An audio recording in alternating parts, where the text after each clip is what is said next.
सकाळपासून बघितल्या 7 दिवसांची पुन्हा कोठडी सुनावणी, पहिली तुमची काय प्रतिक्रिया? पहिला मुद्दा म्हणजे काल जे आम्ही आंदोलन केलं होतं, आज आम्ही सांगितलं होतं की आज आम्ही कोर्टाचं ऐकू आणि त्याच्यानंतर आंदोलन कंटिन्यू ठेवू. तर आम्ही आज आंदोलन कंटिन्यू ठेवणार होतो बीडमध्ये, पण आज जमावबंदी टाकल्यामुळं आज आम्ही तिथं आंदोलन केलं नाही. तरी पण कालच्या ज्या आंदोलनामुळं जे अण्णांचे जे काही प्रेमापोटी जे काही समर्थक लोक आहेत ते आपापल्या ठिकाणी आपापल्या परीनं त्यांचे आंदोलन आज त्यांनी चालू केलेले. आणि आजची जी घडामोड आहे, तुम्ही जर ऐकला असेल किंवा न्याय व्यवस्थेवर जर तुमचा विश्वास असेल तर आज न्यायालयाने सुद्धा ज्या सुरेखा पाटील म्हणून आहेत त्यांनी सुद्धा आज प्रश्न केलेला आहे समोरच्या सरकारी वकिलाला किंवा सीआयडी लोकांना की फक्त एका फोन कॉलवर तुम्ही 307 कसा काय मागू शकता, 302 किंवा मोक्काचा हे तुम्ही कसं काय लावू शकता फक्त एका फोन कॉलवर. आणि काल जो प्रकार झाला, परवाच्या दिवशी जो स्टंटचा प्रकार झाला, मी काल ओरडून सांगितलं होतं की शेवटी न्याय व्यवस्था कुठेतरी कुणाच्या तरी हातामध्ये कुणाला तरी बळी पडलेली आहे हे आज प्रकर्षानं जाणवलं. फक्त एका स्टंटमुळं, लोकांच्या मागणीमुळं, चुकीच्या मागणीमुळं जर आज तुम्ही माझ्या माणसाला अडकवलं, ते बरोबर अडकवलेलंच आहे. ठीक आहे, तुम्ही अडकवले ना, तुम्ही अडकवाच, पण शेवटी आम्ही हे न्याय व्यवस्थेच्या हेनच चालणार आहेत. कितीही तुम्ही अडकवण्याचा प्रयत्न केला तरी सत्य काय शेवटी लपून राहणार नाहीये, ते समोर येणारच आहे. तुम्ही तुमचा खेळ केलेला आहे, तुम्ही तुमचे कारस्थान करून जे अडकवण्याचा प्रकार केलाय तो केलेलाच आहे. ठीक आहे, अडकवलाय तर अडकवा तुम्ही. जे काही सबूत असतील, जे काही न्याय व्यवस्था असेल, तो मला न्याय दिल्याशिवाय राहणार नाही आणि माझा माणूस हा बाहेर आल्याशिवाय राहणार नाही, एवढंच मला सांगायचंय. काल आपल्याला पोलिसांनी काल तुम्हाला आश्वासन दिलं होतं, काल तुम्ही तुमचं जे आंदोलन होतं काल स्टॉप करण्यात आलं होतं, स्थगित करण्यात होतं. आता काय तुमची पुढची दिशा काय असणार आहे? पुढची दिशा माझं आंदोलन हे चालूच राहणार. मी एक न्याय मागणारच आहे. आता उदाहरण द्यायचं झालं तर आज जरांगे पाटलांना न्याय मागितला कुणी? संतोष देशमुखाच्या फॅमिलीने. संतोष देशमुख सारख्या व्यक्तीसोबत जे काही कुकर्म झालं त्याला न्याय द्यायला आज जरांगे पाटील तिथे जातात. मग मला न्याय कोण देणार आहे? आज माझ्या नवऱ्यावर सुद्धा अन्याय झालेला आहे. मी सुद्धा एका समाजाची घटक आहे, मी सुद्धा एक माय बहीण आहे, मी सुद्धा एक महिला आहे. तर आज महिला म्हणून मी माझ्या नवऱ्यासाठी न्याय मागते. मला न्याय कोण देणार आहे?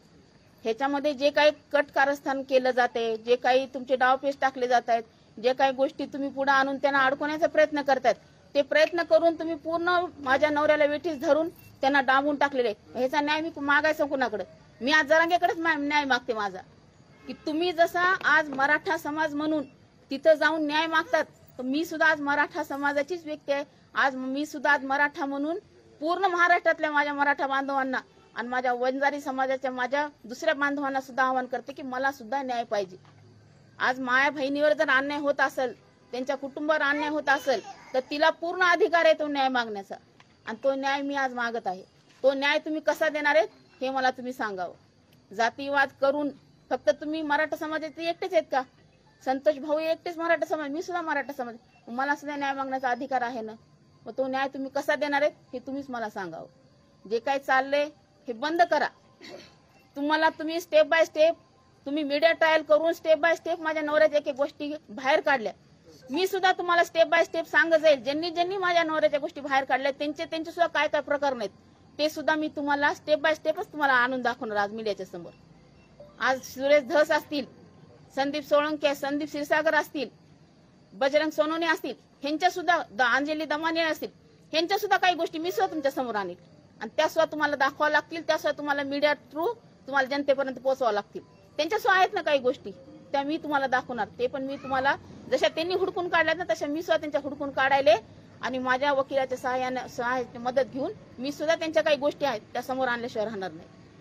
आज सकाळी बजरंग सोनवणे म्हणले सुद्धा की परळी सारख्या मतदारसंघाला 2-2 मंत्रिपद कसे? आम्हाला काहीच कसं नाही. बरोबर आहे की नाही? ही पोटदुखी की नाही त्यांची?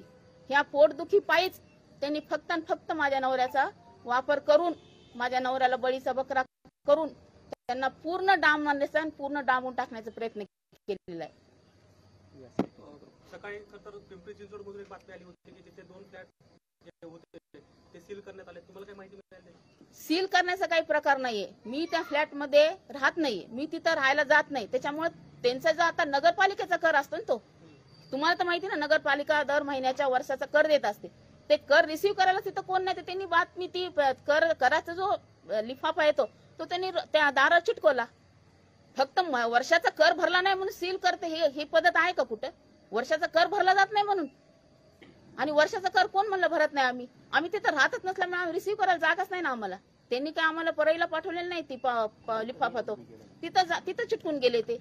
मग आज त्यांनी बघितला, आम्ही तर बघितलेला सुद्धा नाही अजून तिथं. त्यांच्या मार्फत आम्हाला समजलं की आमच्या तिथं दारावर तो कर लावलेला गेलेला आहे. आणि फ्लॅट घेणं वगैरे हे काय आणले गेली गोष्ट नाहीयेत. कुणाकडे फ्लॅट नाहीत आज, कोण फ्लॅट मध्ये राहत नाही आज. प्रत्येक जण आपापले घर दार करून राहतातच ना. का झोपडीमध्ये आम्हीच फक्त फ्लॅट मध्ये राहणारी माणसं आहेत का? बाकीचे सगळे झोपटपट्टीने राहतात का सगळेजण? प्रत्येकाकडे फ्लॅट आहेत, प्रत्येकाकडे सगळ्या वस्तू आहेत ना. आणि त्याच्यामध्ये अनलिगल कुठले कुणाचं काही हे लुबाडून करून काय केलं? लोनवर घेतलेल्या वस्तू आहेत त्या आम्ही त्याचे लोन पे केलेले त्या गोष्टी सगळं तुम्ही काढायचं म्हणलं तर त्याचं पूर्ण स्टेटमेंट काढू शकता. तर फ्लॅट कसा घेतलेला आहे, कुठून घेतलेला आहे, काय केलेलं आहे ते पूर्ण लिगली त्याच्या गोष्टी आहेत. काही घटना घडली या सगळ्या प्रोसेसमध्ये तुम्ही जाताय, आता सगळ्या गोष्टीसाठी तयार झाला आहात, परंतु मराठा आणि वंजारांमध्ये कुठेतरी वाद दिसतो आहे. तुम्ही काय आवाहन कराल दोघांना?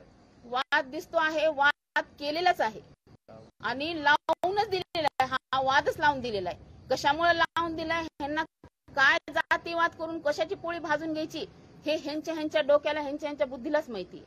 माझं एवढंच आव्हान आहे की कितीही या राजकीय लोकांनी आपल्यासारख्या बांधवामध्ये जर वाद लावून देत असतील तर आपण सुज्ञ नागरिक आहोत सगळे. पूर्ण आपण सगळ्या प्रत्येक पक्षाचे प्रत्येक काहीचे आपण एक कार्यकर्ते आहोत. तर ह्यांनी ह्या राजकीय लोकांचं कुठलंही म्हणणं मनावर न घेता आपण आपलं एक भाऊबंदकीनं राहून आपण आपलं जे काही सामाजिक आहे गोष्टी राहण्याच्या वगैरे आपण राहावं, एकमेकांशी भाऊबंदकीनंच राहावं. हेच माझी एवढीच हे. तुम्ही काल बोलला होता की अनेक राजकारणी तुमच्या घरी चक्रा मारायचे ज्यावेळेस अण्णांची गरज त्यांना होती, राजकारणामध्ये मदत पाहिजे, ते सगळं मी सांगणार. लोकांनी अण्णांची साथ सोडली असं वाटतं? सोडलेलीच आहे ना. उपयोग करून घेतला ना त्यांनी उपयोग करून घेतला. त्यांनी फक्त त्यांचं पोळी भाजून घेतली. निवडून येण्यासाठी वगैरे त्यांनी उपयोग करून घेतला. आता त्यांना वरचे काही गोष्टी हव्यात त्या गोष्टी वरच्या राजकारणासाठी त्यांना काही गोष्टी बाजूला करायच्या. त्यांना त्या गोष्टी बाजूला करून त्यांना त्या जागेवर यायचंय. त्याच्यासाठी त्यांचा हा प्रकार सगळं काही चालू आहे त्यांचं. आणि ते कसे केले, काय केले ते सगळे मी पुराव्याशी तुम्हाला दाखवणार आहे. सगळं ते लोक कसे भेटत होते, काय करत होते, त्या लोकांचे काय भानगडी दुसऱ्या ते सुद्धा सांगणार आहे. माझा एकटाच नवरा दाखवले हे तर सगळं सपशेल खोटच आहे. एक असलं तर त्याचे 10 करून तुम्ही जे दाखवले आज मीडियानं त्या गोष्टीचं ते पूर्ण खोटच आहे. पण त्या लोकांच्या ज्या गोष्टी दाखवणार आहे त्या सगळ्या खऱ्याच दाखवल्या जातील आज. आणि ते दाखवणार आहे मी तुमच्या समोर सगळ्या उघड करून. अनुभव परळीत आहेत ते तुम्हाला भेटलेत अशी बाहेर चर्चा आहे, खरंच भेट झाली नाही? ही अफवा आहे. अजून ते घरी आलेले नाहीत किंवा आमचा त्यांच्याशी कुठलाही संपर्क झाला. सगळ्या बातम्या लागतात की तुमची हाच प्रकार केला गेलाय पहिल्यापासून. आज तर एक आणि दाखवले गेलं एक. सगळं खोट्या बातम्या, पूर्ण खोट्या बातम्या. आज तुम्ही आजच्या कोर्टामध्ये जे न्यायाधीशांनी जो मुद्दा मांडला तो मुद्दा दाखवला का टीव्हीला? किती चुकीचे मुद्दे दाखवले तुम्ही टीव्हीला. असं झालं, तसं झालं, हे झालं, ते झालं. हे काहीही झालेलं नाही. न्यायाधीशानं सपशेल समोरच्या लोकांना वॉर्निंग दिलेली की कुठल्या आधारावर तुम्ही ह्या गोष्टी करताय म्हणून. जे खरंय ते दाखवलं जावं एवढीच माझी इच्छा आहे. माध्यमांना पण विनंती आहे. तेच की तेच दाखवलं जावं म्हणजे तुम्ही शेवटी दाखवणार ना. जे काय खरं ते तुम्ही माध्यम लोकच दाखवणार ना. नाही, माझ्या नवऱ्यावरचं जर हे झालं नाही तर मी माझा जो संघर्ष आहे तो संघर्ष मी चालूच ठेवणार. काही आंदोलन करताना काही हिंसक घटना घडतात त्यांना काय आव्हान करतात? अंगावरती रामकेल वगैरे नका ते करून घे. मी तर ते कालच सांगितलं होते की तसा काही प्रकार करू नका. पण तरी पण त्यांच्या पद्धतीनं आंदोलन चालू आहे. माझा संघर्ष हा माझा चालू राहील. तुम्हाला जे बोलायचं असेल ना तुम्ही आम्हाला बोलवा. हो तुमची आम्ही जसं सगळ्या बातम्या दाखवायला तुमच्या पण आम्ही नाही दाखवायला असं काही विषय नाही. तुम्ही पण समोर या, आम्ही तुमच्या पण बात दाखवत राहू. चालेल, धन्यवाद. ते मीडियानं पहिल्या 20 दिवस वन साईड चाललेला मीडिया